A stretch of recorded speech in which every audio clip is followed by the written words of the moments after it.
This video is going to show you how to run latent class analysis, binary latent class analysis, using my software. Okay, so you can do this in one of two places. You can either do it on Selden or Hardin, or if you have a Mac, you can download the executable from Blackboard for a Mac and run it on your Mac. There's probably ways to run this on a PC. I think I have an executable that works, and I'll put that on Blackboard. I'm not quite sure how to run it there. I also make available the C code if you want to compile it yourself. All right, so I guess let's start with running this on a Mac, and everything will be almost identical out on Selden, which is a Linux instead of Mac OS computer. So you need to download a program called lclass from the server, from Blackboard.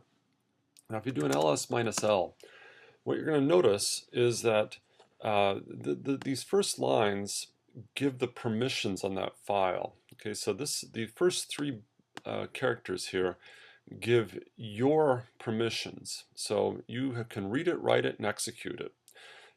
Now this db22.dat file is also available, and that you'll see is just read and write. You can't execute it, so that's okay. You don't want to execute a DAT file.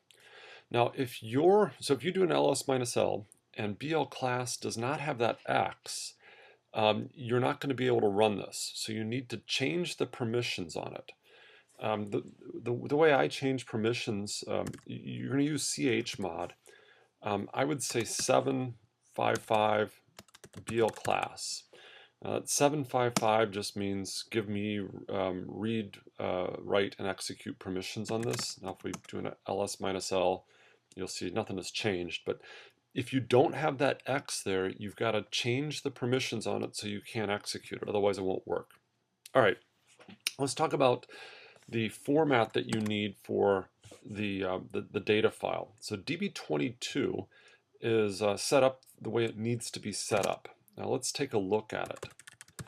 And what you're going to find is that there's 4 variables in this data set. We have 4 tasks, and the students either pass or fail them. This file, you'll notice, has 17 lines in it. Why 17? Well, since there's 4 variables, there's 2 to the 4th, which is 16 possible combinations of zeros and ones, plus a header line. Okay, so this first line is, well, the students failed all 4 tasks, and there's 41 of them. The second line is for students who passed tasks 1, 2, and 4 and failed task 3. You're going to see that there's 23 of them. Okay, so my program expects input of this sort. So if you're going to do this on a data set of yours, you need to use proc summary or something in SAS to create a data set like this. Okay, now the safest way to run my program, I guess, is to type ./blclass.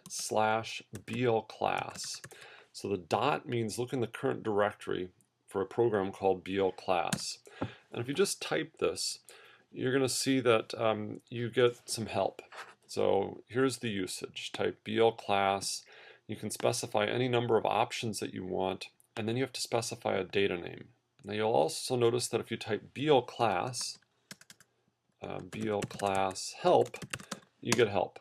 And so this describes all of the options that are available with my program.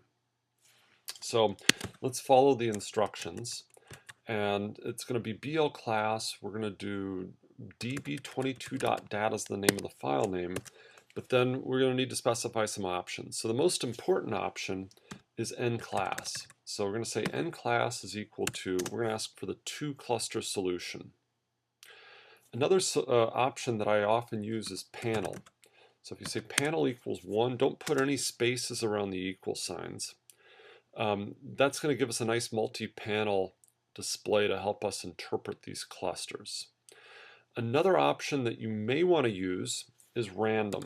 Now random specifies the number of starting seeds, and so let's just do 5. We won't overdo it. Now, if you want to specify an output data set, that's always often a good idea. You can say out equals something. So let's call this db22.out. And if you hit enter, if we do an ls, you'll see that there's now a new file out there called db22.out. Let's go look at that. And so what you'll see is that there are, I give you all of the different runs. So here's random 1. So if we search for random, here's random 2, 3, 4, and 5. And you're going to see, let's just take a look at this. They all have about the same log likelihood. In fact, I'll show you an even faster way to do this. If you grep for random db22.out, it finds all lines in that file with it, and you'll see that all 5 solutions converge to the same value. So what that means is it doesn't matter which one you take, you're going to get the same basic solution. So let's go back into that, and now we can interpret it. And so what you'll see is that there's 41% of the cases assigned to class 0, 59% assigned to class 1. Here are your different conditional probabilities. I think the multi-panel display is a little bit easier to read. So class 1 is your expert. They're more likely to get any single task right than the other group.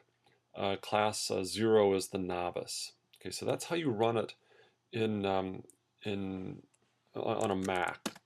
Now, if you're on Selden, so you'll see that down here I'm on Selden. I'll make this a little bit bigger. I've got a folder out here which has this data set in it. I put a copy of the file out in /ssscc datasets IMC 498 and oopsie, not 498, 486. And so there you see BL class. So what I guess I would do is take a personal copy of this. So copy BL class to your folder. Now you'll see that it's sitting out there. If you do an ls-l, notice there you have execute permission. If you don't, you know how to change that with chmod. Now if you do BL class, and we can type exactly what we said before. So it should be /BL class, and then actually we'll look at help again since I can't remember all my commands. Let's do n class equal to 2. I'm going to get a panel equals 1, out equals db22.out, and db22.dat is the name of the dat file. This runs instantaneously, and if we edit db22.out, you'll see that you get exactly the same thing as you get on the Mac version. So that's how you run this program on Unix.